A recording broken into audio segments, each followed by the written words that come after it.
Charlemagne Andoche, créateur de la marque Lolo Andoche depuis 1993 et le promoteur de la marque jusqu'à ce jour. Quand j'ai fini ma formation avec Peter Tosh, j'ai commencé à développer ce truc et j'ai en même temps ouvert la toute première boutique en 1995.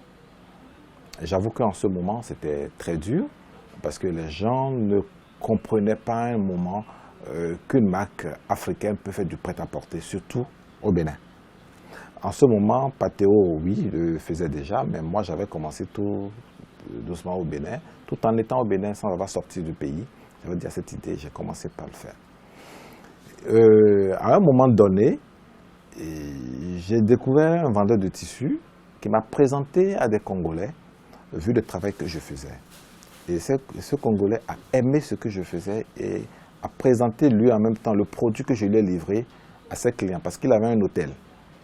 Alors quand il a présenté à ses clients ont apprécié et m'ont passé une forte commande. C'est la toute première fois que j'ai reçu une commande de 50 chemises.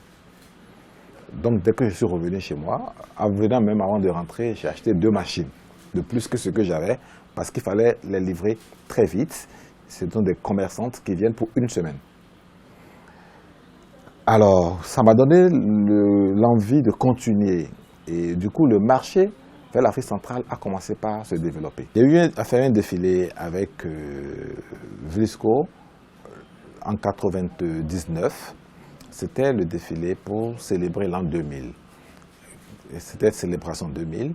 Et à ce défilé, j'ai été identifié par les cadres qui étaient présents, principalement le président de la Chambre de commerce du Bénin, qui m'a fait appel le lendemain. Je suis allé le voir aussi, qui m'a dit « Est-ce que tu es légalement enregistré ?» et ainsi de suite. Et c'est à partir de ce moment que je me suis enregistré légalement, c'est-à-dire en 2000. Il m'a aidé à me faire enregistrer rapidement et m'a positionné sur une formation qui devrait avoir lieu à Bruxelles. C'était la formation des jeunes entrepreneurs, des meilleurs jeunes entrepreneurs de l'Afrique.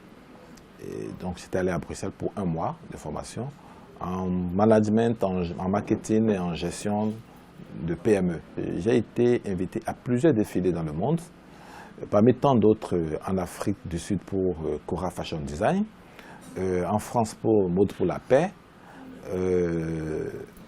en Angola pour Unité africaine, Africa Unida, plusieurs d'autres, je ne peux ne citer que ceux-là, et plusieurs d'autres événements. J'étais tout le temps parti pour ces événements-là, d'où j'ai vu l'importance d'avoir une équipe derrière. Alors, dans ces voyages, j'avais rencontré de grandes personnalités, Mandela, Manu Dibango, que j'ai eu le privilège d'habiller dans ces voyages-là. D'ailleurs, le Cora Fashion Show dont je parlais, c'était Angélique Kidjo qui avait animé, donc une grande sœur béninoise. C'était vraiment une fierté pour moi de commencer par côtoyer tous ces mondes-là. Et ça donnait l'envie, ça donnait le désir d'aller davantage en avant. Alors, comme je l'ai dit au départ, je suis d'abord le créateur. C'est moi-même qui, au départ, imagine mes modèles. En même temps, je les dessine, donc je joue le rôle du styliste. Et également le modéliste, puisque j'ai eu à apprendre régulièrement le métier jusqu'à la confection. Mais aujourd'hui, mon travail s'arrête beaucoup plus à la création, ensuite au stylisme et assister les modélistes pour sortir les patronages. Et ensuite, m'occuper des sur-mesures, c'est-à-dire les clients individuels, en dehors de la production en série que je fais aujourd'hui. Les clients individuels, je m'occupe d'eux, de la prise de mesure et suivre leur production parce qu'il leur faut de nouveautés, il faut à chaque fois impacter le client qui est venu, il lui faut encore de nouveautés une fois. Et si le client vient, c'est parce qu'il remarque qu'il y a une touche particulière. Et ce n'est pas quelque chose qu'on arrive à déléguer. D'accord, c'est comme on le dit, l'art ne se transmet pas. Ce n'est pas évident. Même si on a des collaborateurs très bien formés, il y a quand même une petite touche quelque part, un œil particulier que les autres n'arrivent pas forcément à avoir.